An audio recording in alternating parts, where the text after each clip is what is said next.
माँ बाप अपने बच्चों को रोने, छोटे छोटे बच्चों को मम्मियां रोने नहीं देती। रोना मत रोना, आज गोद में थोड़ा रोया, गोद में ले लिया। मम्मियां बच्चों को स्कूल भेजती हैं तो बाहर तक टाटा करने जाती है, ऐसा लग रहा अमेरिका भेज रही है, स्कूल नहीं भेज रही है। आज बच्चों को लाड़ तो मिला है, प्यार तो मिला है, पर जहां डांटने की जरूरत थी वहां डांट नहीं मिली, जहां थप्पड़ की जरूरत थी वहां थप्पड़ नहीं मिले, इसलिए बच्चे बिगड़ गए। मैया मीठा मीठा खाओगी ना तो कभी तीखा खाने का भी मन करता है, हाँ या ना?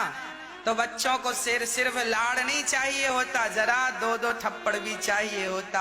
आपने सही वक्त में दो थप्पड़ बच्चों को नहीं मारे उनकी गलती पर, तो वो आपकी छाती पर चढ़ गए, आपके सिर पे नाच रहे हैं। आजकल के बच्चे माँ बाप को आंख दिखाते हैं, तुम कुछ नहीं जानती हो, हम जानते हैं।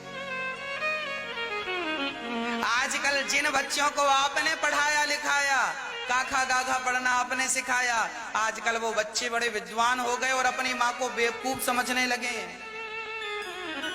वो समझते हैं मेरी माँ कुछ नहीं जानती, मेरे पिता कुछ नहीं जानते, मैं सब जानता हूँ, मैं 21वीं सदी का छात्र हूँ। बड़े सयाने हो गए हैं, बड़े विद्वान हो गए हैं आपके बच्चे। माँ सही वक्त में सही संस्कार ना देने का ये परिणाम तुम्हें मिल रहा है। अब देखो गलती की है तो सजा तो मिलेगी। बच्चे गालियां भी देंगे और यदि ज्यादा ध्यान नहीं दिया तो बच्चे बहुत कुछ करते हैं अपने माँ बाप के साथ। अत्याचार बहुत ज्यादा हो रहा है। आज माँ बाप दुखी पड़ोसियों से नहीं है, आज माँ बाप बुजुर्ग लोग दुखी अपनी संतान से, बच्चों से दुखी हैं। अधिक जो बच्चे सेवा करते हैं अपने माँ बाप की श्रवण बनकर, ऐसे बच्चों को मैं प्रणाम करता हूँ, पर जो नहीं करते उनसे निवेदन करता हूँ, माँ भगवान स्वरूप होती है, कभी उनका दिल नहीं दुखाना चाहिए। माँ बाप को अपने बच्चों को इतना संस्कारवान बनाना चाहिए, इतना संस्कारवान बनाना चाहिए कि आपका बेटा सिर्फ आपकी सेवा ना करे बल्कि समाज में और असहाय माताओं की, जरूरतमंदों की सेवा करे। ऐसे संस्कार दो बच्चों को, सबका दर्द समझे, सबकी पीड़ा समझे, ऐसे संस्कार हों। आजकल बच्चों को माँ बाप पढ़ा लिखा के भिखारी बना देते हैं, भिखारी नहीं भिखमंगा बना देते हैं। आजकल माँ बाप पढ़ाते हैं बच्चों को और जब शादी होती है बच्चों की तो लड़की वालों से अच्छा ठेका होता है। साहब कितना दोगे, हाँ या ना? होता है। जो करते हैं हम उनका बोल रहे हैं, जो नहीं करते वो तो बढ़िया है।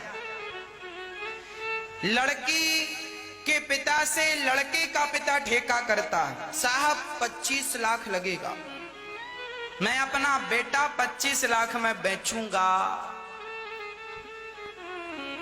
25 लाख है तो अब बात करो, नहीं है तो जाओ। ऐसा होता है कि नहीं? और ठेके चल रहे हैं खूब। आजकल तो बच्चे आलू प्याज की तरह बिक रहे हैं, ले जाओ ले जाओ, 50 लाख में ले जाओ, 25 लाख में ले जाओ, ले जाओ। और फिर मम्मी चिल्लाती है, महाराज बेटा सेवा नहीं करता। क्यों करेगा, तुमने बेटे को बेच दिया, अब तुम्हारा बेटा बचा कब? जो चीज तुमने बेच दी अब वो तुम्हारी कहां रही? अपना बेटा अपने 10 लाख में, 5 लाख में, 25 लाख में, 50 लाख में बेचा तो है, अब वो तुम्हारी बहू का हो गया, वो अपनी पत्नी का हो गया, खरीद लिया उसने, अब तुम्हारी सेवा नहीं करेगा। बहू भी कह देती है कई बार, हाँ तुम्हारी सेवा क्यों करें, फ्री में आई है क्या? 25 लाख दिया है, तुम्हारे मुंह भरे हैं हमने ठूस ठूस के, 2,000 की गड्डियां, खाओ पैसा लो, रोटी नहीं मिलेगी। अब सास रोती, महाराज बहू सेवा नहीं करती। क्यों करेगी जब तुमने उससे पैसे मांगे हैं? तो तुम्हें भी तो लज्जा नहीं आई मुंह फाड़ने में?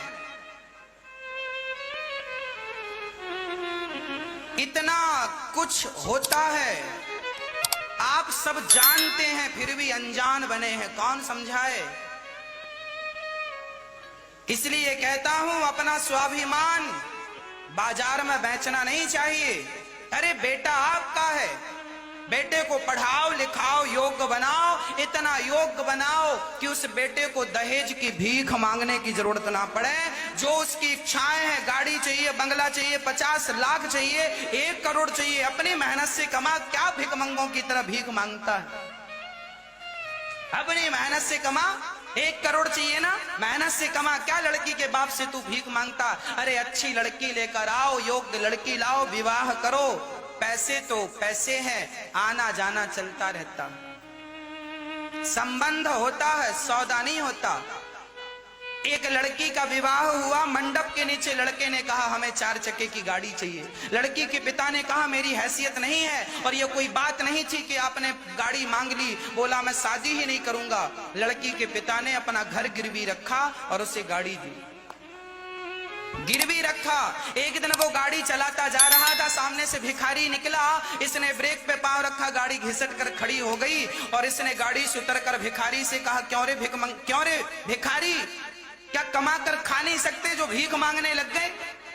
तब उस लड़की ने उतर के कहा अपने पति से, इस पे गुस्सा ना करो। 100 का नोट निकाल के उसकी झोली पे रखा और आग बबूला हो गया। क्या जरूरत थी 100 रुपए देने की, क्या ये कमा कर नहीं खा सकते। तब उस लड़की ने कहा ये अपाहिज है, ये कमा कर नहीं खा सकता, पर आप तो अपाहिज नहीं थे, फिर भी मंडप के नीचे मेरे पिता से गाड़ी मांगी। क्या आप भिखारी नहीं थे? क्या वही भिखारी हैं जो मंदिर में भीख मांगते हैं? क्या आप भिखारी नहीं हैं जो बड़े बड़े कोठी और बंगलों में बैठ के दहेज की भीख मांगते हो? क्या आपको भिखारी नहीं कहा जाएगा? आपको भिखारी नहीं कहा जाएगा। जो दहेज मांगते हैं उन्हें भिखमंगा कहना चाहिए। उनके घर पर नेम प्लेट लगवाना चाहिए, भिखमंगे का घर यही है। समाज के सबसे बड़े द्रोही यही लोग हैं, दहेज लेने वाले। अरे लड़की का पिता जितना दे दे रख लो, मांगने की क्या जरूरत है। और मैं अपने नौजवान भाइयों से कहता हूं तुम पढ़ लिख कर समझदार बनना, भिखमंगे ना बन जाना। भैया गाड़ी दे दो, ससुर जी गाड़ी दे दो। गाड़ी में बैठने का शौक है तो कमा के बैठ, क्या भीख की गाड़ी में बैठता। हाँ, संस्कार देना मेरी मां, योग्य बनाना। माँ बाप का सम्मान बच्चे तब करते हैं जब माँ बाप उन्हें संस्कार देते हैं, और बच्चों को चाहिए कि आप अपने माँ बाप का सम्मान कीजिए।